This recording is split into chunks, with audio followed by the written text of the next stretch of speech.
22 গ্রামের পরিবর্তে সে বললো ভাই 30 গ্রাম করে খাবার দেন। আমি যেখানে 10 কেজি খাবার খাওয়াইতাম এখন সেখানে আমি 13 কেজি খাবার খাওয়াইতেছি। আসসালামু আলাইকুম। আজকে একটা খুশির সংবাদ, সেটা হচ্ছে হয়তো এর আগে আপনারা ভিডিওতে দেখছিলেন যে আমার কোয়েল পাখিগুলার ডিম কমে গেছিল অনেক, অর্থাৎ 298 থেকে সেটা 262 নেমে গেছিল। আমি একটু ভয় ছিলাম যে আসলে শীতের জন্য এরকম হইলো কিনা, বা এমনভাবে কমতা ছিল যে আমি একটা ভয় পেয়ে গেছিলাম যে আসলে কিভাবে কি হইতেছে। বাট একজন থেকে পরামর্শ নিয়েছিলাম যে আসলে কি করা যায়, যেটা করছি একটু দেখাই, যেদিকে আসো।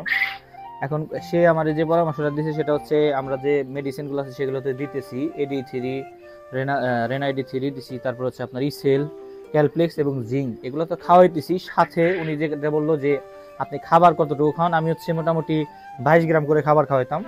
এখন 22 গ্রামের পরিবর্তে সে বললো ভাই 30 গ্রাম করে খাবার দেন, অর্থাৎ 2-3 দিন একটু হাই লেভেলের খাবার দেন, মানে খাবারের ইয়াটা একটু বাড়াই দিতে বলছে। আমি যেখানে 10 কেজি খাবার খাওয়াইতাম এখন সেখানে আমি 13 কেজি খাবার খাওয়াইতেছি, অর্থাৎ প্রতিটা পাখি প্রায় 28 গ্রাম, 29 গ্রাম, 30 গ্রাম করে খাবার যাতে পায় এরকম একটা রেঞ্জ আমি এই খাবারগুলো দিছি। খাবার বেশি দেওয়ার ফলে হয়েছে কি, আজকে কিন্তু 316টা ডিম দিছে, অর্থাৎ 400 প্লাস পাখি থেকে 316টা দেখা গেছে। আপনার 380 যদি চলে আসে আমার, সেই ক্ষেত্রে মোটামুটি একটা প্রফিট, ভালো একটা প্রফিট থাকবে। তো এই হচ্ছে বিষয়। আর এর আগে একজন একটা কমেন্ট করছিলেন, সেই কমেন্টের জন্য আজকে একটু দেখে এদিকে আসো। যে জিনিসটা দেখতে চাইছিল যে ভাই আমি আসলে এই পাখিগুলা কোন দিক দিয়ে ঢোকাই, এই যে হয়তো দেখতেছেন যে ভাই এই যে এইভাবে ঢোকাই। ভাই যে কমেন্ট করছিলেন ভাই শুধুমাত্র তার জন্য, আমার একজন কমেন্ট যদি এরকম করে আমি তার জন্য আসলে এই কষ্টটুকু করতেছি। আসলে সবাই আমার কাছে খুবই ইম্পর্টেন্ট, আপনারা যারা আমার সাবস্ক্রাইবার আছেন। তো ওই যে এইখানে আমি এই দিক দিয়ে হচ্ছে পাখিগুলো ঢোকাই। একটা পাশ দিছি আমি, যদিও 2 পাশ দিলে মনে হয় ভালো হইতো, সেম ভাবে দেখেন। তো এগুলো হচ্ছে সব মহিলা পাখি, চাইতেছি কিছু পুরুষ পাখি আলাদা করে এগুলো বিক্রি করব।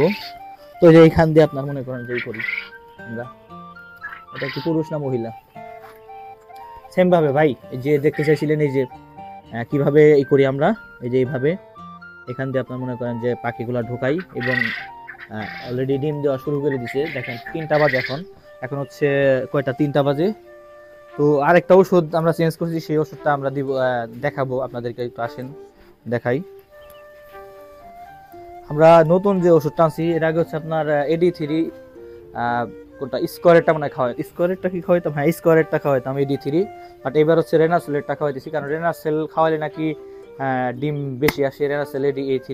তো অনেকের যারা যে ডিম কমে যেতেছে তারা একটু করতে পারেন যে রেনাসেলের যে AD3টা আছে না, এটা খাওয়াইলে আশা করি আপনাদের ডিমটা একটু বৃদ্ধি পাবে। আর একটা বিষয় আপনাদেরকে বলি, যদি এই পানির পাত্রগুলো দেখায়, পানির পাত্রে দেখেন এই যে একটু একটু ময়লা জমছে, এই ময়লাগুলো পরিষ্কার করে দেওয়া উচিত। ঠিক আছে, এখানে মনে হয় পানি কি একটু বেশি আছে, নাই এই পানিগুলা, এই যেগুলো একটু ধুয়ে তারপরে দিতে হয় আর কি, এটার মধ্যে পানি নাই একবারে, এইগুলো পানি দিতে হবে। সন্ধ্যার দিকে দেখা গেছে রাফেল করিস তুই তাহলে। আশা করি মোটামুটি আপনারা বুঝতে পারছেন।